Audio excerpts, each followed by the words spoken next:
Bonjour tout le monde. Donc, bienvenue à cette présentation du webinaire euh, consacré à un success story sur l'usine HKM. On va vous présenter donc le process qui a été mis en place et on va vous démontrer comment HKM gère et exploite ses installations d'une manière digitale avec un processus de données centralisé et il y a tout un process qui a été organisé et autour de leur usine avec une vision digitale. Donc, pour cette présentation, je suis accompagné de Monsieur Epner de HKM qui commencera par se présenter et donc je suis moi-même Marseille Beltré, je suis business consultant chez Man Machine, donc j'accompagne nos partenaires, nos clients dans l'implémentation de leur stratégie digitale. Et c'est un plaisir de pouvoir présenter ce webinaire avec M. Epner et vous faire part de ce retour d'expérience sur l'usine HKM. Bonjour M. Epner. Bonjour. On peut vous présenter rapidement à savoir qui vous êtes et votre rôle au sein de HKM. Oui, bien sûr. Alors, mon nom est Jens Epner. Je travaille à HKM à Duisburg, en Allemagne. Je suis chef de l'équipe Supply Chain Management et Fabrique Digitale dans le département gestion de processus et digitalisation. En conséquence, notre équipe est responsable pour le système d'information géographique EasyDiff qu'on a construit en consultation avec Men et Machine. Parfait. Donc, effectivement, c'est très intéressant d'avoir M. Epner avec nous aujourd'hui, qui va effectivement entrer dans le détail et témoigner du processus et des ensembles des tâches qu'il a fallu mettre en place pour rendre fonctionnelle leur vision de l'usine digitale, etc. Donc, effectivement, ce webinaire fait suite à un ensemble de webinaires que nous organisons.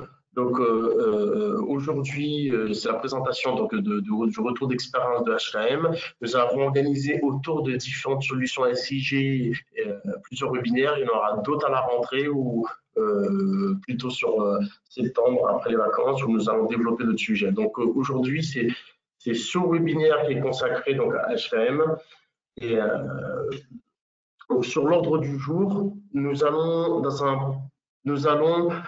présenter rapidement Man Machine, puis présenter l'activité de HKM en quelques slides et développer quel était le besoin qui a amené HKM à se poser la question de comment optimiser les process et les méthodes, découvrir la solution EasyDiff qui a résulté de leur réflexion et donc, pourquoi donc, ils ont choisi Man Machine pour les accompagner sur ces sujets et nous répondrons à vos questions à la suite de cela.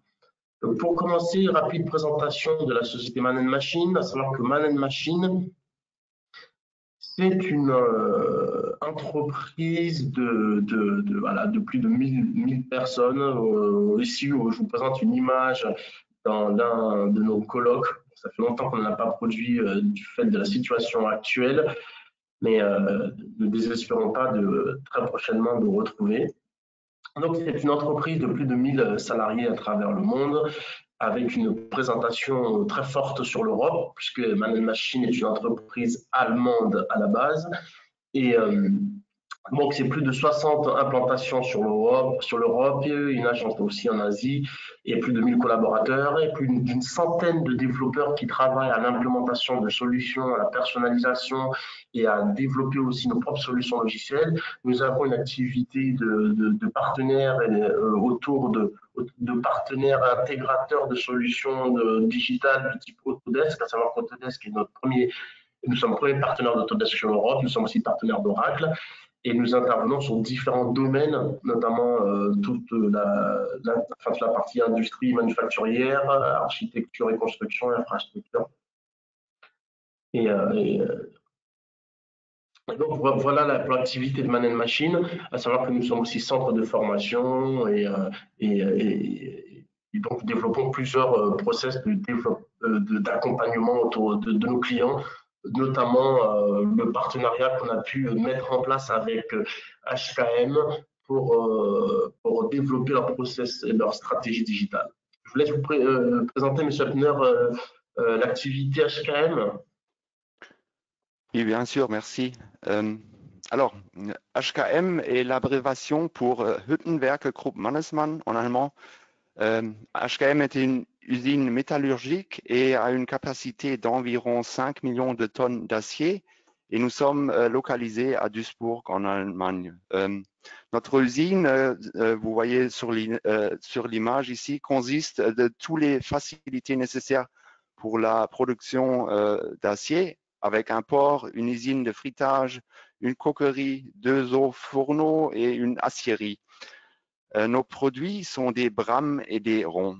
Notre site a une surface de 2,4 km² avec un réseau routier de 40 km et un réseau ferroviaire de 98 km.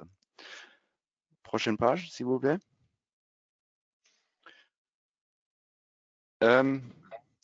Nos produits sont des matières premières seulement pour nos 3 actionnaires ThyssenKrupp, Salzgitter et Vallourec. Vallourec, c'est une compagnie française qui constitue la base du plus large portefeuille de produits sidérurgiques en Allemagne. Notre acier est utilisé par exemple dans les voitures, dans les bâtiments ou dans les pipelines. Donc, vous avez donc une forte activité autour de. Donc, effectivement, il a fallu organiser et gérer tous ces sites de production et c'est ce qui vous a amené à mettre en place un processus, c'est ce qui a conduit à mettre en place un processus. Comment est venu ce besoin en fait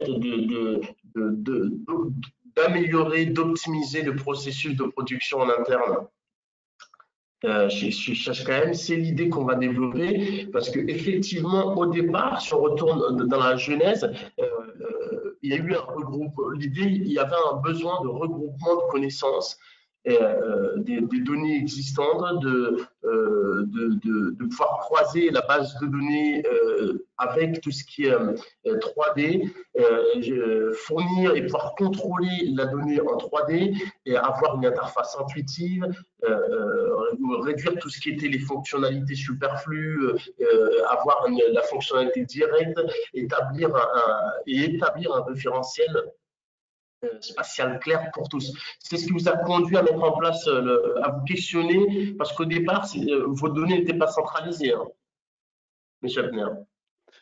Oui, c'est ça. Comme on vous a dit, tout a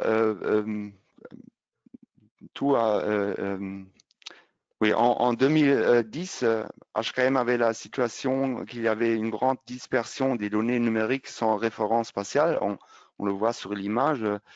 Il y avait des... Oui, pardon? Oui, oui, je vous écoute, c'est très intéressant. Et donc, c'est ce qui a conduit par la suite à développer, à chercher à optimiser les besoins. Oui, parce qu'on avait beaucoup de problèmes parce on avait des multiples données CAO en 2D et 3D. On a beaucoup de dates, on avait beaucoup de plans, on avait un manque à centralisation et en plus on avait besoin de données techniques et commerciales et une connexion à SAP. D'accord. Très bien. Donc, c'est ce qui a conduit effectivement. Donc, le besoin était de regrouper les données HKM avec la référence spatiale, avec les connaissances liées au système de géodonnées. Donc, l'état initial, si vous pouvez commenter, était avant justement de trouver une solution centralisée. Au départ, c'était comment était organisé justement vos données? Oui, tout était organisé décentral. On avait beaucoup de dessins, environ 5000 dessins et documents qui étaient archivés dans SAP.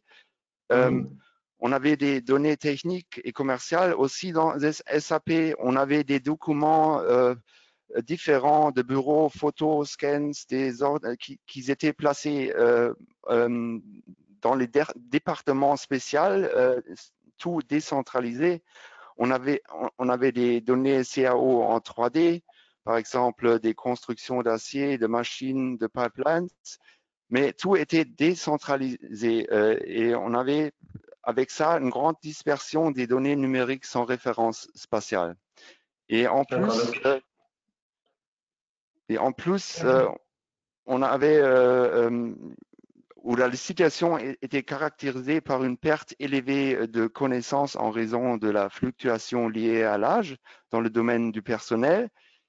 Et ça, tout ça nous a mené à l'idée de construire ce système central, le système de géo-information, où on voulait avoir une représentation graphique pour SAP ou d'autres systèmes où on avait une création d'une référence spatiale qui était claire avec l'intégration et visualisation des bases de données existantes et aussi avec un regroupement des connaissances dans seulement une base de données, alors une centrale. Et ce système que j'ai expliqué ici, ce système central était enfin construit en collaboration avec Men in Machine et a reçu le nom EasyDiff. Et EasyDiff, en allemand, c'est Informationssystem Digitale Fabrik et en français, c'est Système d'information usine numérique. Voilà. Donc, effectivement, pour pouvoir centraliser toutes ces données, il a fallu organiser, il y a plusieurs choses qu'il a fallu mettre en place, justement, dans la collaboration entre Man Machine et HCM, avoir un aperçu graphique, avoir une vision des fonctions et des usages de l'usine, à savoir tout ce qui était en CAD, tout ce qui était visualisation 3D, tout ce qui était simulation, donc identifier les usages, et de l'autre côté aussi faire un benchmark et identifier l'ensemble des outils logiciels utilisés par le groupe pour pouvoir justement mettre en place un process, faire communiquer ces données. Donc ça a été un grand challenge parce qu'il a fallu organiser l'ensemble des process, intégrer les acteurs, les former. Est-ce que vous pouvez justement rapidement commenter ce slide et dire comment les choix des solutions, la formation, comment les personnes ont pu rapidement intégrer le process que vous avez mis en place?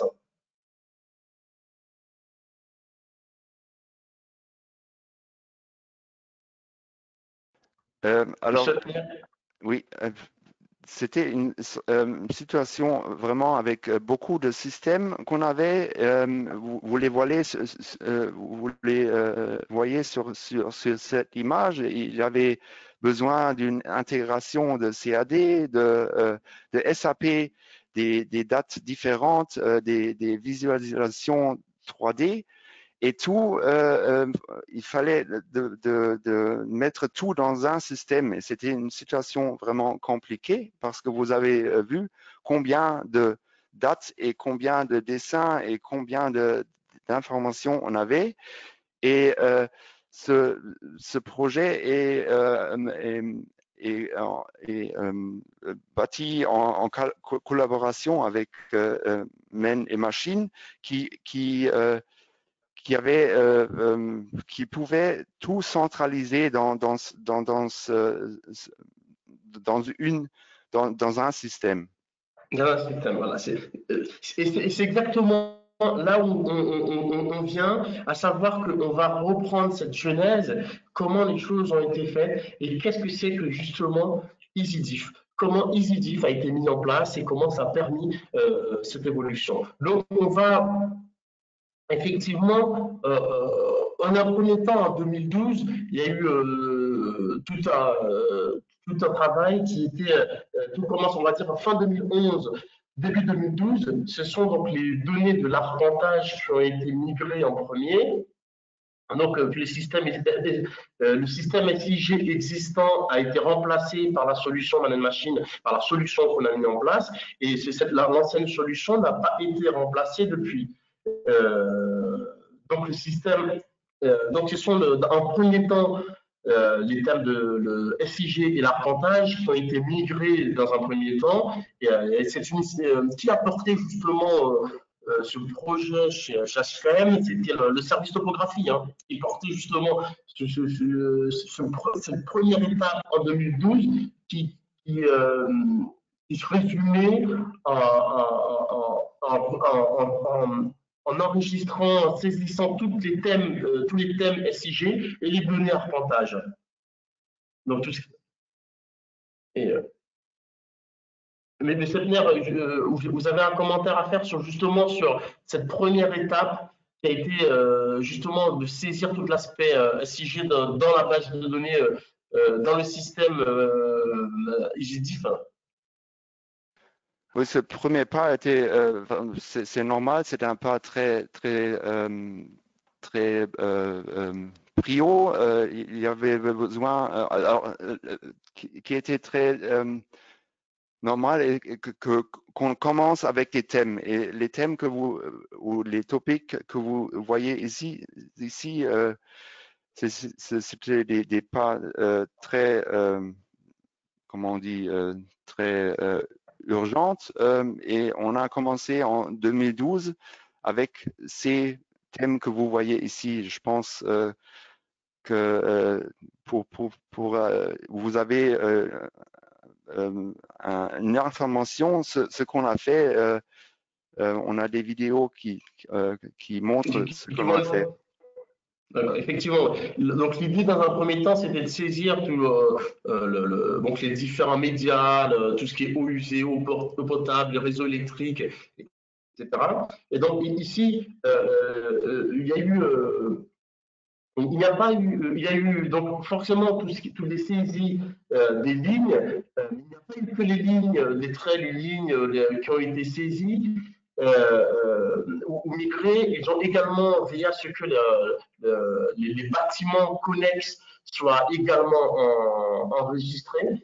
Ce qui permet en fait de faire une liaison entre tous les réseaux et les bâtiments, ce qui n'était pas possible dans le SIG précédent. Et donc, en outre, la topographie qui a été créée, elle a été créée de sorte que le traçage des réseaux, les routages et les autres services à valeur ajoutée soient disponibles à tout moment et pour tous. Donc, c'est un système aujourd'hui qui est utilisé principalement par l'équipe de maintenance qui permet en fait de pouvoir consulter à tout moment à toutes les données. Donc, ce travail qui a été fait avec HKM et Man Machine a été très intéressant. Donc, qui a été dans un premier temps de saisir les réseaux, saisir l'aspect topographique, saisir toutes les données d'arpentage pour permettre une localisation, une identification de l'ensemble du site. Donc, après, il y a l'aspect cadastral et les cartes thématiques et les données sur les actifs. Donc, en plus de la topographie et civil engineering, d'autres départements ont pu participer justement à apporter de données supplémentaires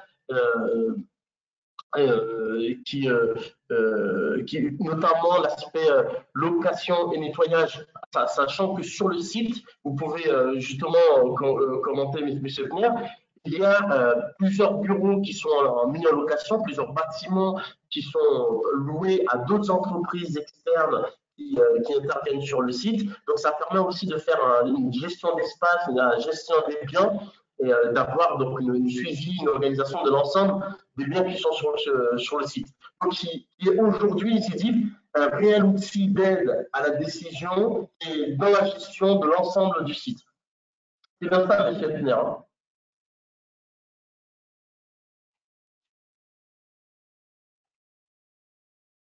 Donc, okay. Il n'y a rien à ajouter, pardon, mon micro n'était pas. Il n'y a rien à ajouter, c'est comme ça.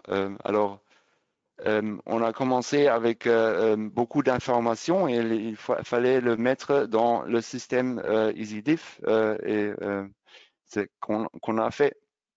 D'accord. Très bien. Et c'est vrai que lorsque on a commencé Man Machine et Judith à travailler sur le sujet, le site comptait une cinquantaine d'entreprises externes qui pouvaient du coup être mieux gérées.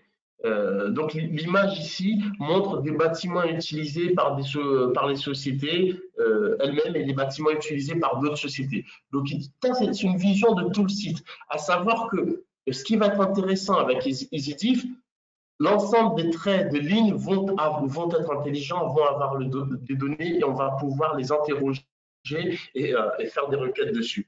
Par exemple, vous pouvez voir ici, sur cette vidéo, un aperçu de tous les médias, enfin de toutes les données qui sont stockées dans le projet.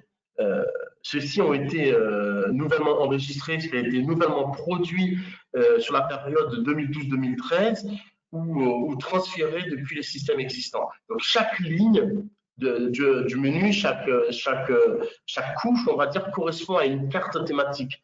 Cela a été, on va dire, c'est la base sur lesquelles le système a été construit. Donc, elle représente toutes les données qui ont été migrées et enregistrées, on va dire, dans cette base de données centrale qui est ZDIF. On va dire que c'est le point de départ du système. Le point de départ, ça a été justement de créer cette base de connaissances parce qu'avant tout était séparé et donc après l'intervention et l'intégration dans ZDIF, tout était centralisé en une seule base de données. Donc, on va dire aujourd'hui, ça représente plus de 40 gigaoctets de données vectorielles. Donc, je ne sais pas si vous avez déjà essayé d'ouvrir un fichier de 5 gigas, par exemple, de 5 gigaoctets dans un logiciel, dans une plateforme de type Revit ou autre. Là, vous voyez, c'est plus de 40 gigaoctets qu'on charge. La donnée est sur le cloud et donc elle peut être consultée, affichée à tout moment en fonction de la donnée qu'on souhaite afficher, en fonction de l'information qu'on souhaite apporter, etc. Donc c'est vraiment un système très performant. Et la performance du système était une priorité pour permettre en fait de lire et d'afficher rapidement et à tout moment tout type de données. Donc ça a été un des vrais challenges à l'époque lorsqu'il a fallu justement penser ce projet. Donc, mettre en place une donnée centralisée, c'est saisir l'ensemble des données existantes pour permettre justement cette interaction.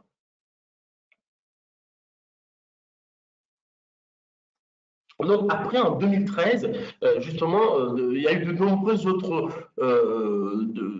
EasyDiff, on a intégré de nombreuses fonctions et le système est constamment en évolution. On est d'accord dans ce webinaire, on ne va pas détailler l'ensemble des choses qu'on a pu faire, mais ce qu'on va essayer de décrire ici, ce sont des points forts à des moments précis courant des années. Ici, en 2013, on a commencé à travailler avec HKM et Man Machine sur l'interface entre SAP, qui était leur ERP, et justement cette base de données et intégrer l'intégration de TrueView, du balayage et du scanner dans le SIG.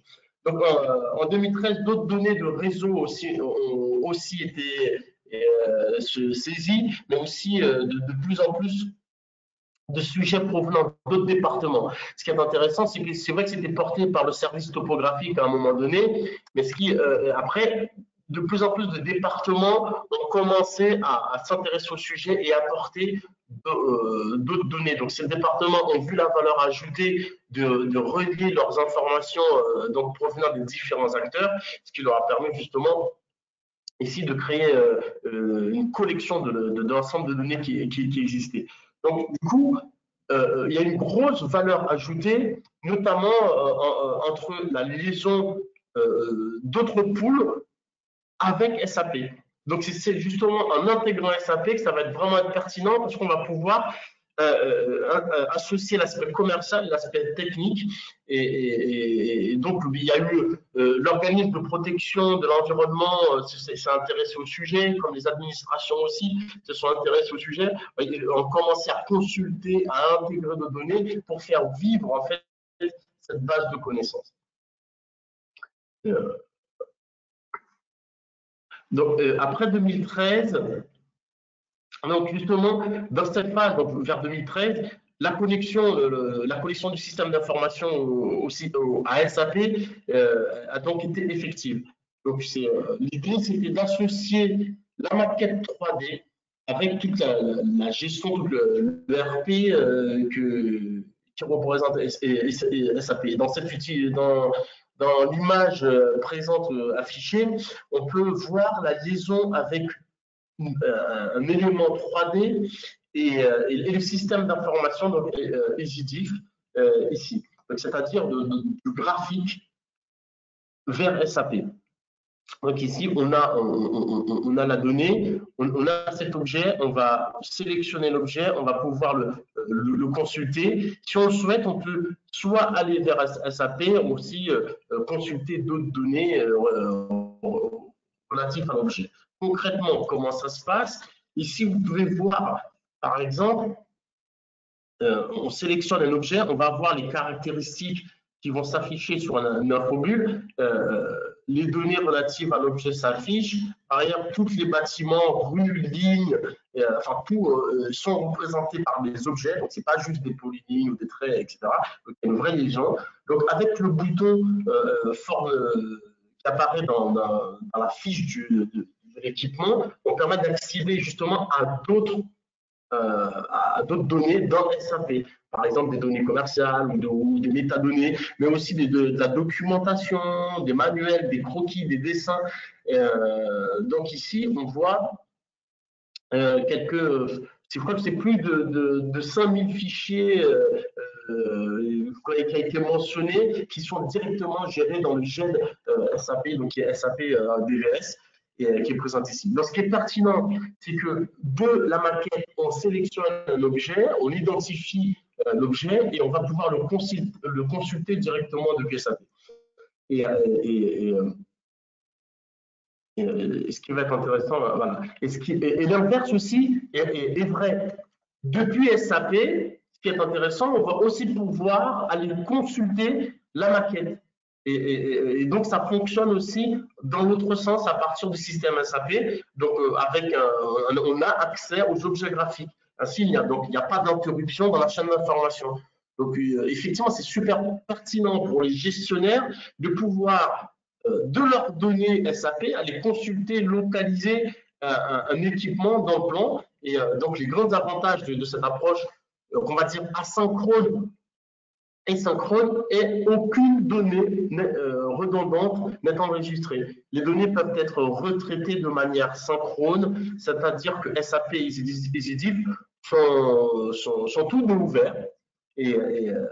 Donc voilà, de manière synchrone, les deux travaillent en même temps. Donc cette base de données EasyDiff et SAP, donc les deux fonctionnent, ou aussi de manière asynchrone, c'est-à-dire que là où le système n'est pas disponible au moment d'une action, donc par la suite, ça va se synchroniser. Donc les données sont toujours disponibles pour chaque système et l'utilisateur, en fait, au final, c'est complètement transparent pour l'utilisateur. C'est complètement transparent. Mais c'est vraiment ce lien bidirectionnel qui fonctionne dans un mode synchrone et asynchrone qui est justement pertinent parce qu'on va piloter toute la donnée graphique, toute la donnée digitale depuis un ERP. Donc, c'est ce qui a été fait en 2013. En 2014, justement, là, on commence effectivement, jusqu'à maintenant, on travaillait, les éléments étaient identifiés dans la maquette, mais c'était plutôt on travaillait sur de la visualisation 2D, sur des objets 2D. En 2014, avec l'avènement du BIM, justement, il y a un besoin d'intégrer les modèles 3D. Donc il y a une campagne qui fait justement commencer à digitaliser, à modéliser l'ensemble des bâtiments du site d'HLM. Donc, il y a un grand pas qui est fait vers le BIM et les bâtiments numériques a été franchi justement. Voilà. Donc, en 2014, l'intégration de modèles 3D dans la base de données a été prise en compte, ce qui était jusqu'à présent 2D. Donc, l'ensemble du site va être va commencer à être digitalisé et on va pouvoir donner accès justement depuis cette grosse base de données à l'échelle d'une ville, parce qu'effectivement, c'est le site, on a vu les dimensions en amont, le site est énorme. Et donc, on va dire chez HKM, toutes les données d'ingénierie mécanique sont enregistrées en 3D avec Autodesk Inventor. Donc aujourd'hui, donc il y a un process qui est mis en place. Donc tout va être construit avec Autodesk Inventor et puis être réinjecté dans la maquette globale, dans la master maquette qui est la maquette du site. Donc et progressivement, les bâtiments en 3D vont également être ajoutés, et ce qui a permis en fait d'éviter des erreurs à des stades précoces et des mises en place de machines. Voilà. Il y a énormément de gains en fait, à l'intégration de modèles 3D dans la maquette, où jusqu'en 2014, il y avait des plans 2D où ça a été quand 2014. Ce qui va vraiment être pertinent, c'est qu'il va y avoir un lien entre les maquettes et les réseaux, et une vraie connectivité sur l'ensemble. Et bien sûr, comment, en fait, après la question, le site est immense, le site est énorme. Vous allez me dire comment EasyDiff a justement géré et créé et modélisé tout le site. Bien sûr, tous les sites n'étaient pas forcément nécessaire de le modéliser. Par exemple, si le modèle ne provenait pas du département d'ingénierie mécanique, donc il y avait un inventaire qui était fait par un scan 3D. Donc on va scanner le bâtiment pour avoir un nuage de points, ensuite le convertir en modèle 3D. Il y a une grosse partie du site qui est un nuage de points. En fait, tout ce qui est seulement on va dire un besoin de visualisation, donc on va combiner le nuage de points avec des maquettes, avec des modèles. Donc, on va dire que Man Machine a accompagné HKM sur ce point parce qu'on dispose on va dire Man Machine dispose de son propre département spécialisé dans le scan laser et l'acquisition de données par drone. Donc, les données ont été converties en modèles partiels, fonctionnels, soit en AutoCAD, soit en plante 3D, qui est aussi utilisé par AutoCAD. Donc, du coup, on peut d'ores et déjà piloter le site depuis EasyDiff. Par exemple, on peut très bien activer une bouche de climatisation, un diffuseur clim depuis le système EasyDiff. On a accès, et donc EasyDiff pilote le site, et on peut donc contrôler toutes les données qui sont connectées depuis EasyDiff. Donc sur cette image qui est présente ici, je vais aussi vous présenter ce qu'on a pu développer avec HKM au support de Man Machine. L'image de gauche montre l'installation de filtration, y compris les tuyaux d'alimentation et d'évacuation. En fait, c'est un bon exemple 3D en utilisant plan 3D à partir de données de scan laser.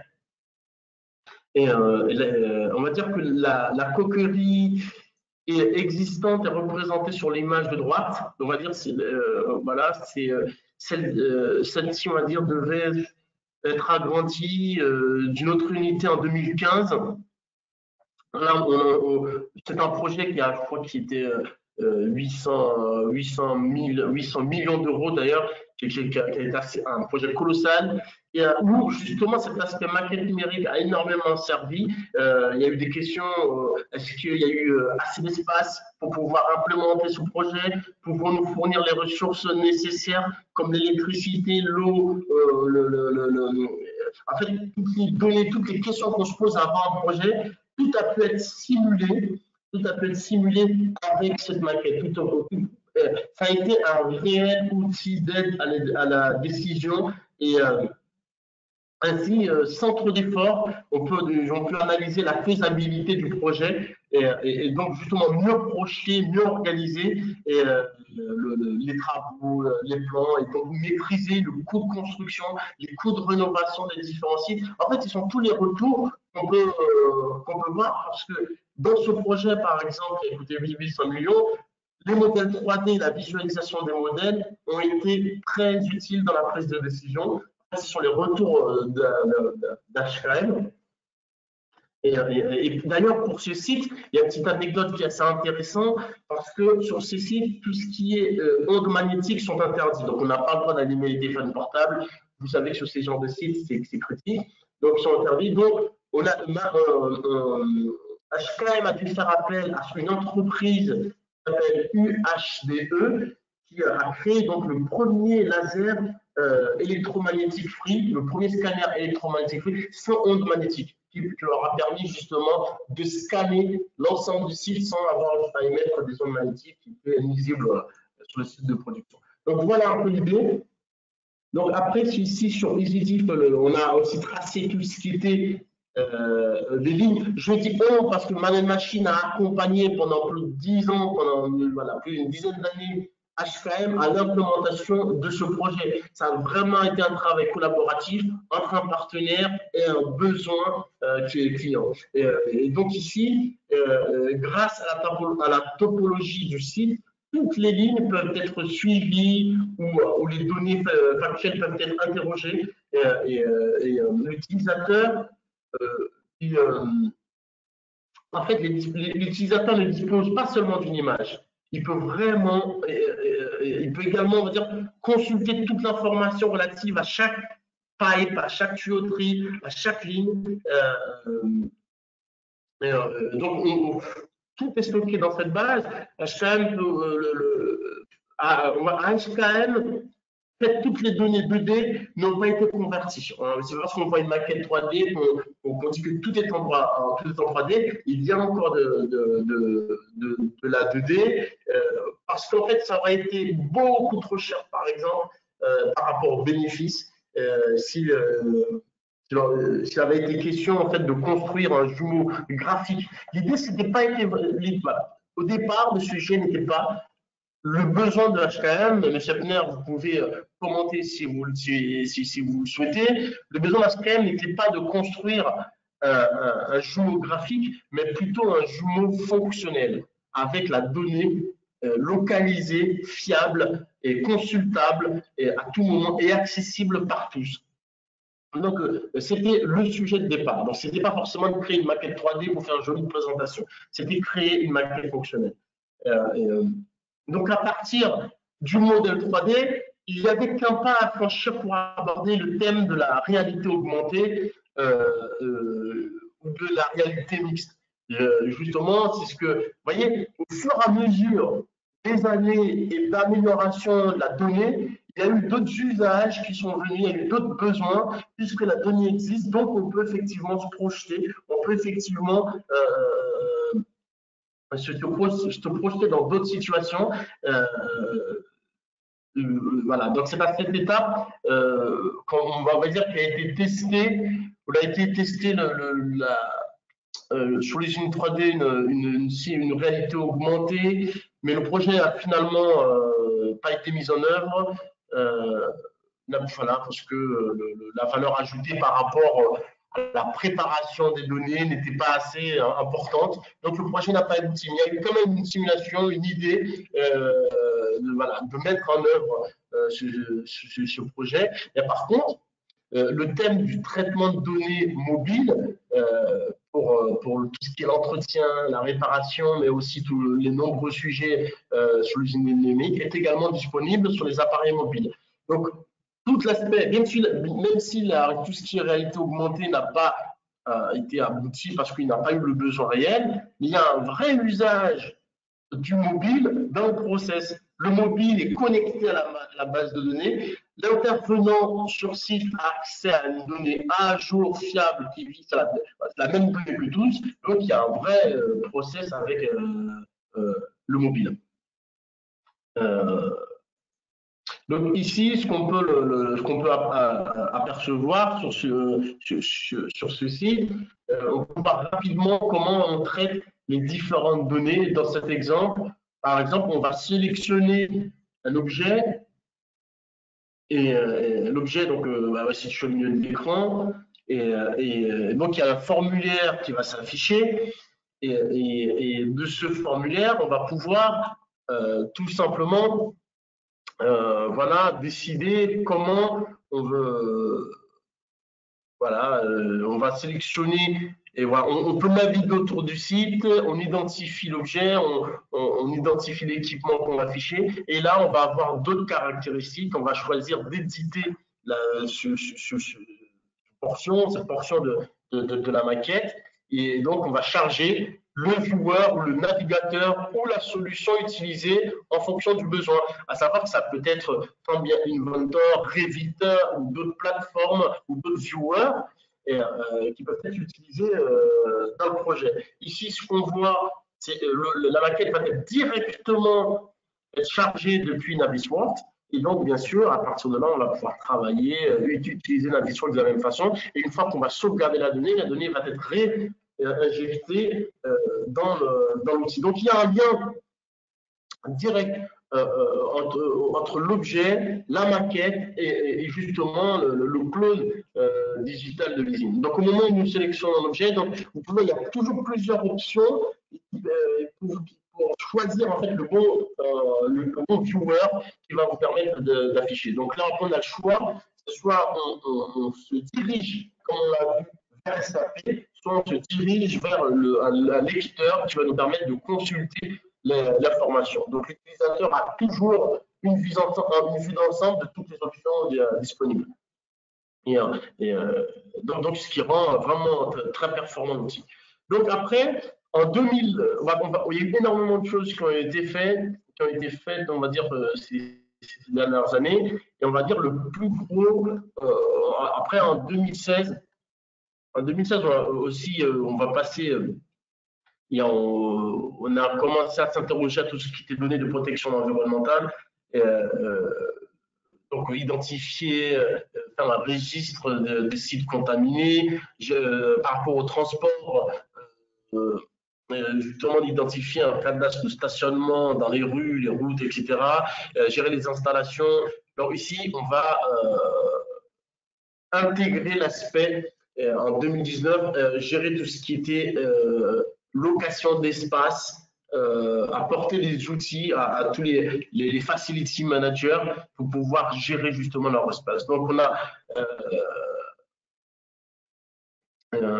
donc alors qu'à l'origine, on va dire que ce projet n'était pas un projet BIM, au final, ça a été un réel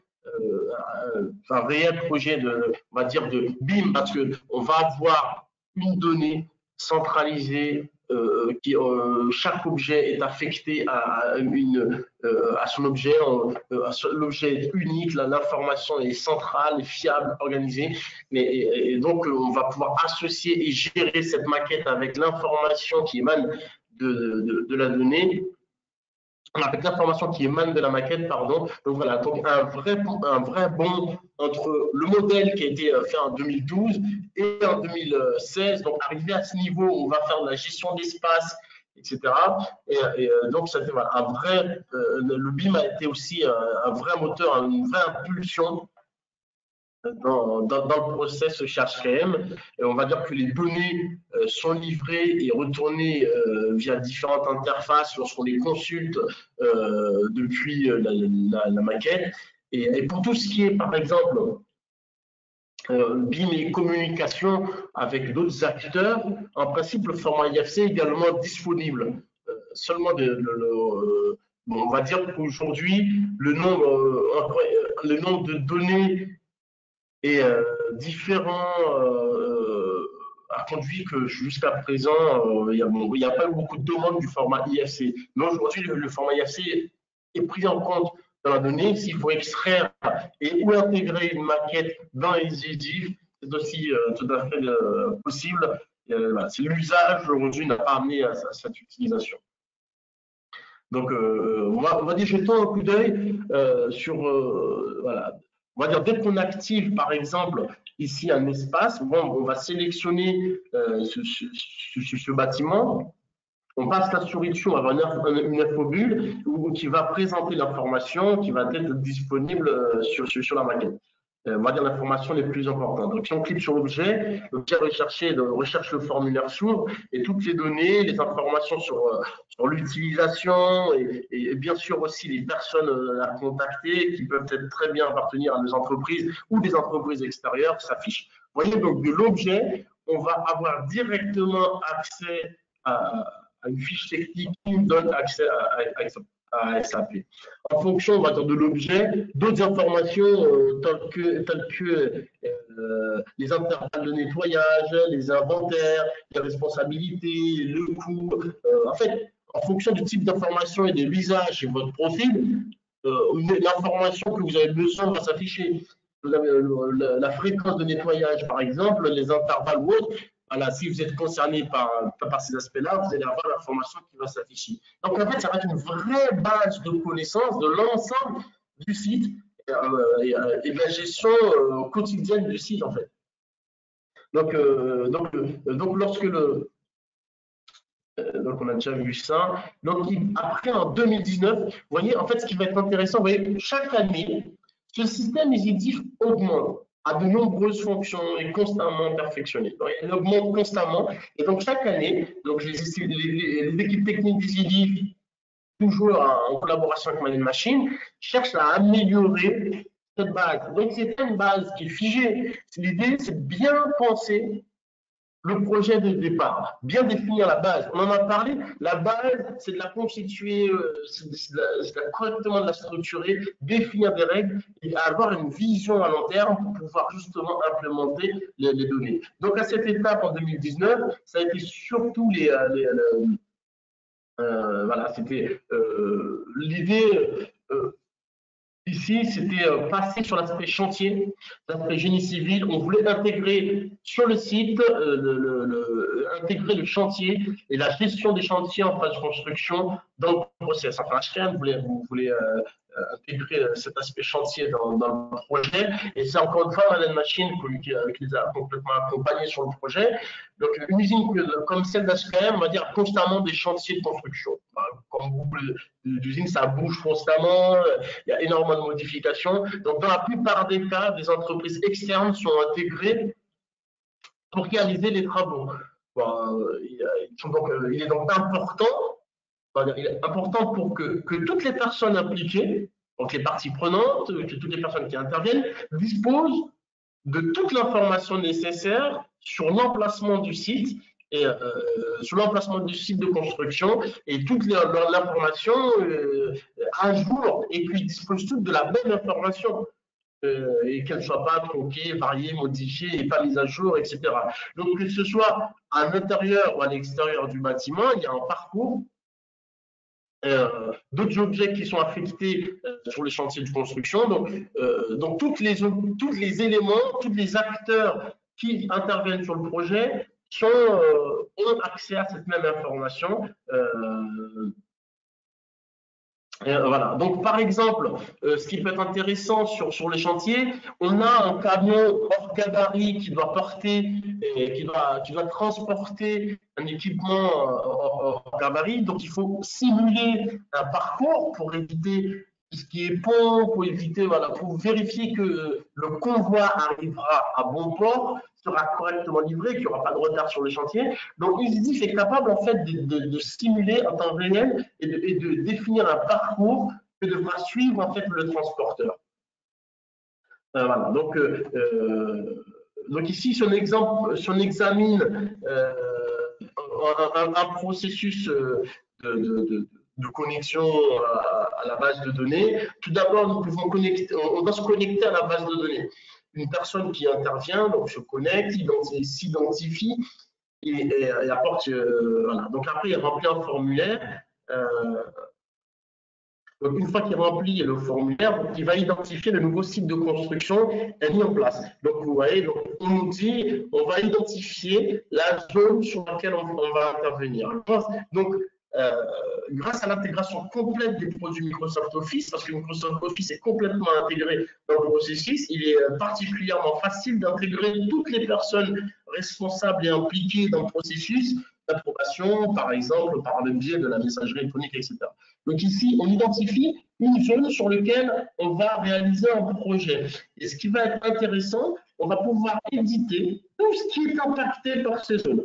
Voyez, on va choisir voilà, une date de début, une date de fin qui est concernée. On choisit un ensemble de données voilà, qu'on veut imprimer, qu'on veut identifier, qu'on veut faire apparaître dans un dossier. Donc, une fois que ces zones sont identifiées, on sélectionne les usages qu'on souhaite apparaître. Donc, il y a un flux de travail qui est automatique et qui va me permettre de configurer voilà, un document relatif à tout ce qu'on souhaite faire. Donc, sur le plan, on identifie, on identifie le projet, la zone sur laquelle on souhaite intervenir. Et donc, on identifie le projet et directement, il y a un mail qui est envoyé avec un lien aux différents acteurs sur le projet. Donc, les personnes responsables ont été informées par mail de la mesure de la construction. Le dossier de construction associé peut être créé de manière entièrement automatique. Donc, les lignes correspondantes est simplement sélectionnées dans la liste des projets de construction et le système fait le reste en fait. Vous voyez, il y avait deux cas sur la vidéo précédente qui identifient le bâtiment et donc après, le document affiché va s'imprimer automatiquement en fonction des usages du projet et de la zone d'intervention. Donc, tout ce qui est concerné par le projet. Donc, ce document va se générer automatiquement en fonction, bien sûr, de ce qui a été configuré, en fonction de ce qu'on souhaite montrer, parce qu'on a sélectionné différents usages, on a différents métiers, différents cas. Et donc, ce document, le projet, va se générer automatiquement à partir de la zone d'intervention.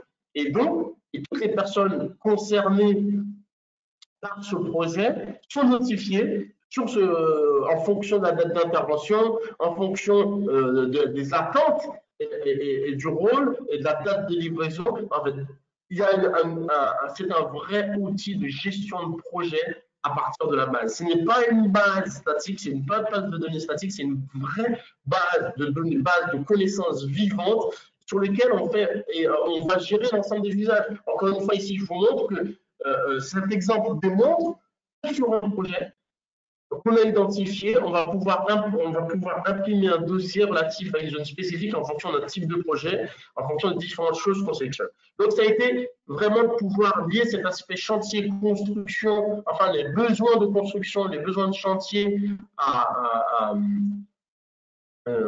2019 au projet. Donc ici, toutes ces données, ce qui va être intéressant, c'est que toutes ces évolutions qui s'est faites à travers les années, à travers les différents besoins, à travers les différents usages, ici, on peut constater que l'ensemble de ces données vont être centralisées en fait dans une base de données. Ici, vous voyez une fois de plus que tous ces sujets disponibles à ce jour en un coup d'œil, en un clin d'œil, en une recherche, en une requête, on peut avoir accès à l'information de données parce que tout est centralisé. Donc, de nombreuses zones disposent d'informations en 3D, il y en a encore qui sont encore en 2D, mais c'est un 2D auquel on a affecté de la connaissance. Donc, toutes les données ont une chose en commun. Toutes ces données, en fait, il y a dans l'organisation, dans la façon dont HKM identifie son objet, un objet a une référence spatiale et des informations complémentaires qui sont synchronisées à SAP. Donc, les informations sont soit dans une base de données Oracle, soit clairement liées via la base de données Oracle, par exemple à un SAP ou autre. Donc aujourd'hui, comment c'est organisé pour illustrer ce que je viens de vous présenter? effectivement, on a un serveur Maximilian qui est présent ici avec une base de neuronales. Après, il va avoir différents usages. Ce qui va être vraiment pertinent, c'est que ici, pour l'aspect mobile, ils vont utiliser l'applicatif MapEdit. En fait, ce qui est intéressant, c'est que Man Machine développe la solution qui s'appelle MapEdit. Et c'est une solution qui a été intégrée en marque blanche, en marque blanche chez HKM, justement, qui a été nommé EasyDiff. Et donc, en fait, EasyDiff va utiliser les fonctionnalités de MapEdit mobile, MapEdit desktop sur l'aspect bureau et MapEdit professionnel pour l'aspect production. Et donc, tout ça, je vais vous expliquer par la suite les différentes versions de MapEdit, mais ce qui est pertinent, c'est que toutes ces données vont servir à consulter ou à enrichir la base de connaissances pour permettre d'alimenter différents systèmes, SAP, etc.,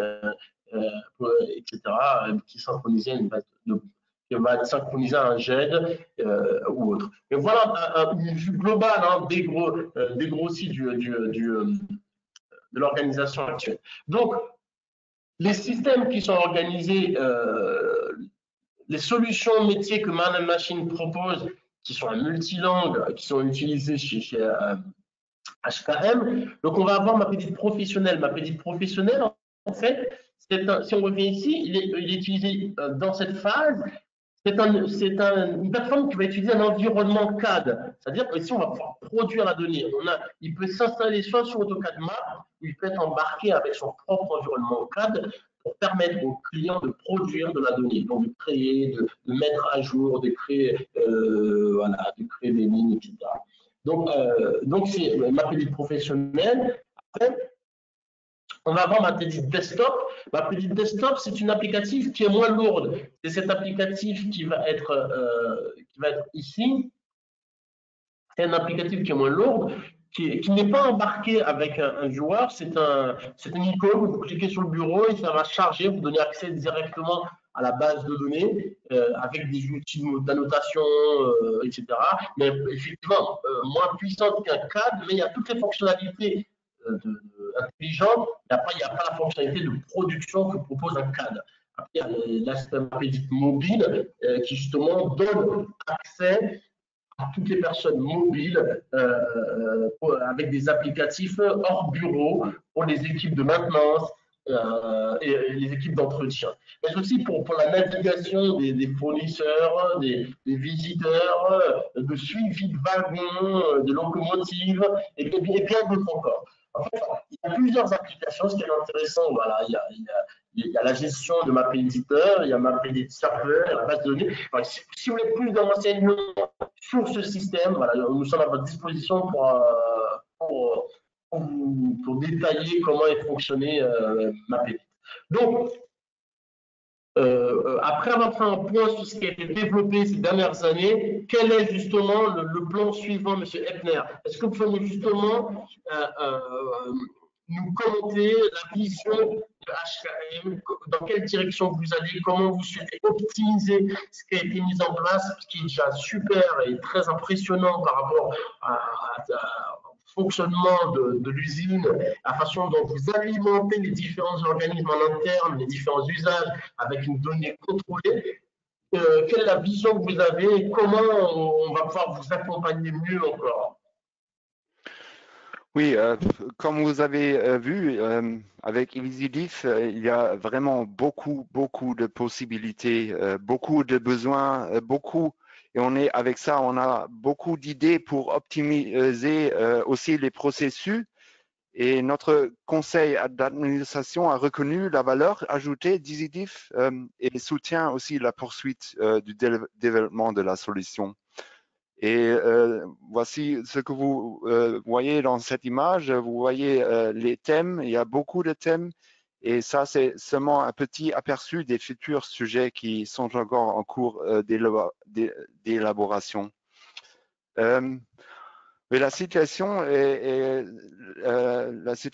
que après une consolidation dans l'année Corona 2020, de nouveaux sujets font déjà l'objet d'un travail actif. Des nouveaux produits sont créés, les anciens sont successivement remplacés. Par exemple, on a la technologie des visionneuses 3D qui sera remplacée dans les prochaines années. Et le conseil d'administration souhaite une intégration plus forte dans le système de gestion de HKM et aussi les thèmes jumeaux digital et des processus automatiques, comme vous avez vu, la libération du génie civil. Ça, ce sont des thèmes qui sont sur notre route suivant et on a beaucoup à faire et il y a vraiment beaucoup de possibilités d'optimiser tout HKM avec EasyDiff. Très bien. Merci, M. Ebner. Donc ici, effectivement, c'est un projet qui a aussi été récompensé, qui a reçu un prix auprès d'Autodesk en 2014. C'est un projet qui a été identifié comme le projet digital, le projet en excellence infrastructure avec une vision digitale. Vous pouvez nous en dire plus sur ce prix parce qu'effectivement, 2014, ça semble effectivement assez précoce. Vous avez une avance assez importante dans la gestion de la donnée, Monsieur Lefner. Pardon, je n'ai pas compris. Non, je vous disais justement par rapport à ce prix qui a été obtenu en 2014 sur le projet, très tôt, vous avez senti ce besoin chez HKM de centraliser l'information, de passer à un niveau supérieur, d'atteindre d'avoir ce niveau de réflexion de manière digitale pour gérer l'usine. Et ce qui a fallu justement ce prix. Pardon, j'ai pas compris le problème avec l'Internet. En fait, voilà, c'est par ce qui est intéressant, voilà, c'était vous amener à commenter ce prix qui a été obtenu par justement pour l'usine qui a été délivrée par Autodesk, mais c'est pas ce qui est le plus important. Donc, et par la suite, donc, comment justement, pourquoi vous avez choisi, pourquoi le choix de Man Machine, pourquoi HKM s'est arrêté, le choix d'HKM s'est arrêté sur Man Machine pour les accompagner. Et donc rapidement, ce qu'on peut dire, c'est que Man Machine a été un partenaire unique sur l'ensemble des solutions et services depuis 10 ans auprès d'HKM. Nous sommes spécialistes dans tous les domaines métiers. Nous avons une spécialité, nous avons des experts métiers qui interviennent sur différents sujets, tant dans l'infrastructure que dans l'industrie, que dans le tertiaire, dans le bâtiment, dans le BIM, etc. Nous avons des développeurs qui peuvent intégrer des solutions.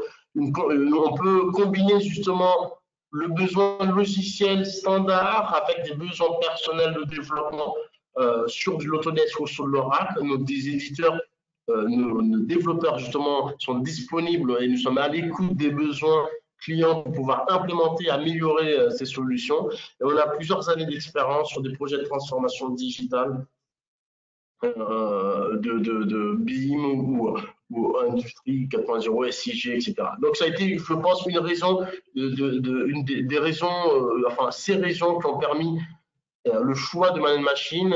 Monsieur Epner, est-ce que justement, comment se passe la collaboration avec Man Machine pendant ces années? Comment s'est passée cette collaboration? Oui, bon, c'était dans 2010, on a fait une étude de marché intensif. Nous avons constaté qu'il existait suffisamment de fournisseurs de systèmes d'information géographique, mais que seul Man Machine était capable de proposer un ensemble complet comprenant le logiciel correspondant. Et Man Machine a pu fournir une solution complète combinant la centralisation des données, la connexion des données à SAP et aussi l'intégration 2D et 3D dans un seul système. Alors, il y a beaucoup de fournisseurs d'informations géographiques, mais Man Machine ils ont été capables de proposer une solution complète. Je comprends très bien. D'accord. En tout cas, merci pour ce retour. Je pense que justement, la collaboration avec Man Machine va perdurer et les projets que vous avez énumérés sont captivants et c'est un plaisir justement de pouvoir avoir d'être là, de pouvoir commenter ce projet. En tout cas, je vous remercie de votre présence et de ce retour de témoignage. Et, euh, et donc, pour toutes les personnes qui souhaitent en connaître plus sur les solutions qui ont été utilisées chez HKM sur ce projet, n'hésitez pas à vous rendre sur nos sites manandmachine.de. Bon, le .fr arrive bientôt, mais c'est le .de, il est en français. Et c'est vrai que c'est un outil qui est énorme, c'est une solution qui est énormément utilisée sur des projets colossaux, sur des très grands groupes sur l'Europe.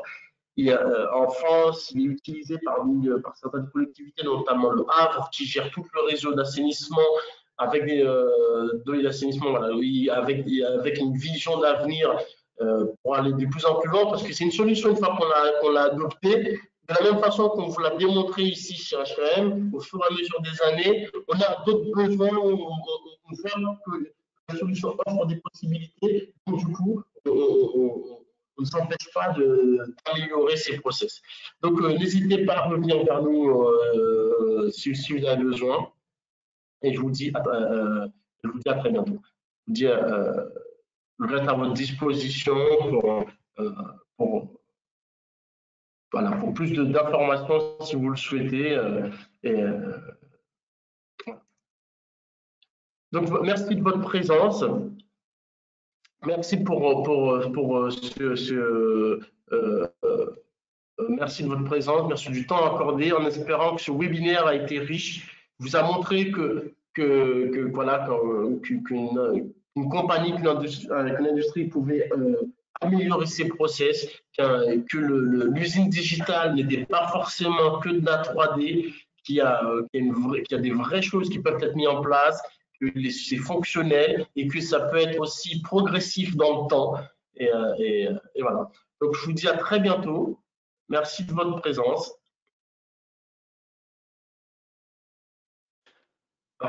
Moi aussi, merci et à bientôt.